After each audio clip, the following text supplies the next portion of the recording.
there's a lot of negativity going on in the world right now.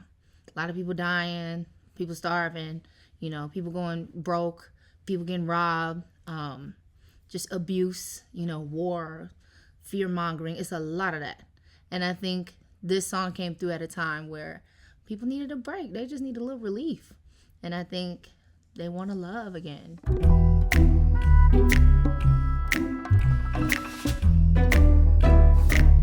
So I was washing dishes that day, and I was like bored out of my mind, and I decided to go on YouTube and listen to some beats. So I typed in R&B type beat, and about like the second or third track to play was this one. Immediately I was like, oh, this is crazy. And I started freestyling. And a lot of times, this is with a lot of my songs, I'll say something and I'll realize after I say it what it actually means, or like the bar, so where I'll laugh later. That's how I know it's not me. That's how I know it's like it's coming from a higher place. I don't usually do this, but can I sing to you? Yeah. It's a slight reference to Alicia Keys. I believe it was like You Don't Know My Name, when she called the dude. He's like, yeah, a light-skinned girl with the braids. She's like, I don't usually do this, So it was a little bit of a nod to that. But also it was just me being silly. Yours, mine, ours. I could do this for hours. Sit and talk to you for hours. I want to give you your flowers and some champagne showers. Or the shrimp and lobster towers. But it's me that gets devoured. So I don't even know if shrimp and lobster towers actually exist. If they do, if there's a chef out there, wink, wink, that wants to show us, what that looks like in real life. Because I have another song where I talk about 24 karat lobster. I don't think that exists either. Obviously, I like seafood. You want to bring me some lobster, crab legs, Alaskan, or Dungeness is my favorite, Ooh, when you do what you do, I'm empowered. You give me a superpower. Together the world could be ours. I really don't care what nobody else thinks about me. I don't care if you like my outfit. I don't care if you think I'm pretty. I don't care if you think I don't care. Because I have a person that is like, hey, shout if you like it, I love it. You sit me up on the counter. Instantly it's thunder showers. Storming for a couple hours. When we finish, take a shower. Funny enough, I think a lot of times people hear the lyrics and the first thing they think is this is about sex. But it could be on a spiritual level, right? Like sometimes me and my husband just sit on the counter in the kitchen and talk. It's not just sexual.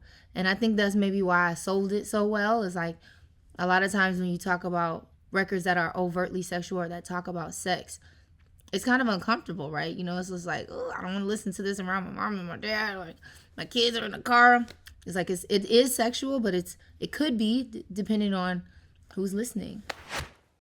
I could do this for hours and hours and hours. I could do this for hours and hours and hours. I could do this for hours and hours and hours. I could do this for hours and I.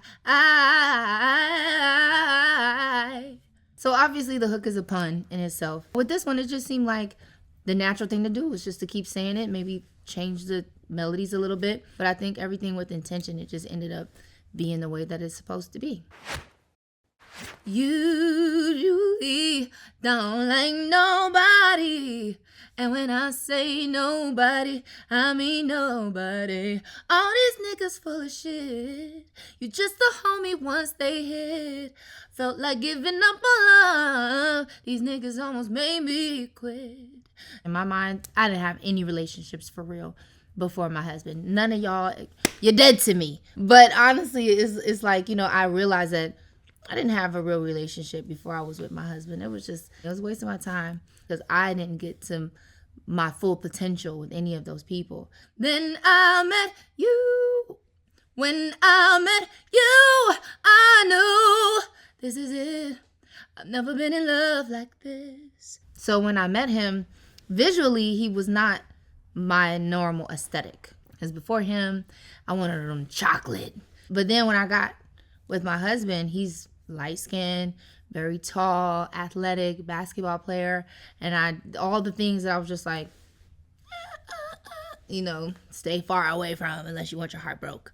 He definitely looks like the type. It's like, these are the guys, the toxic guys that like to play with people. And he's a Scorpio too. So, you know what I'm saying? It gets crazy. It was like I knew within the space of a week, I knew that there was potential for me to fall in love with this man. I didn't tell him that. I wanted to so bad. It was on the tip of my tongue. But I'm glad I never said it. A love like ours, I pray for it on my knees every night for some hours and hours and hours and hours and hours and hours.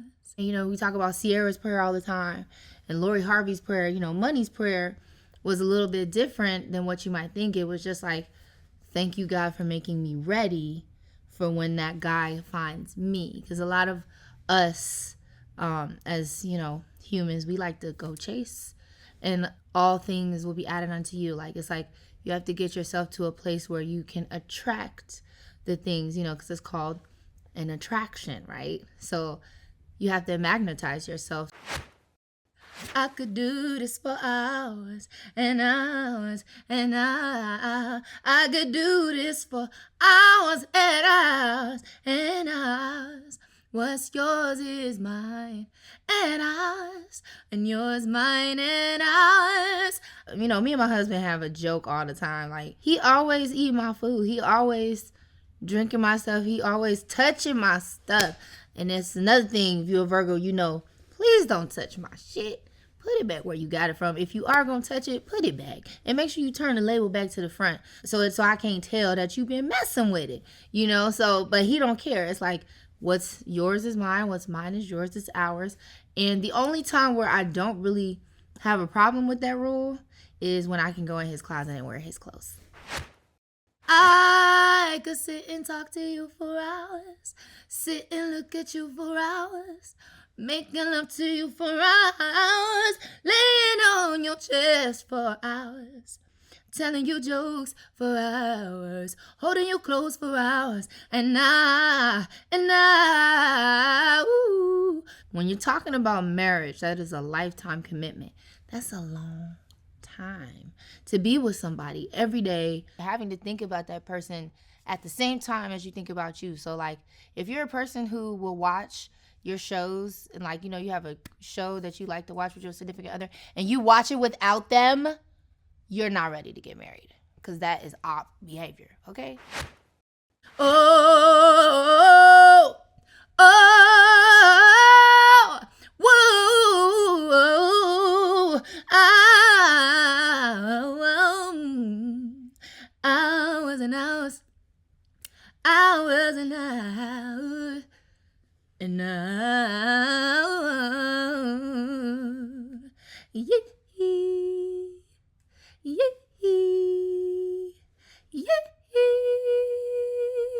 This is my favorite song to perform live. I've only performed it live twice. I just can't wait to get that show together and bring these vocals and the experience that you have listening to me run all over the world in the live setting. It's going to be so much fun. I'm a Virgo, and if you a Virgo out there, all my Virgo queens, I will find something to nitpick. Like, I don't like the way you brush your teeth. I don't like the way you chew. I don't like the way your pinky toe twitch when you in the middle of the night.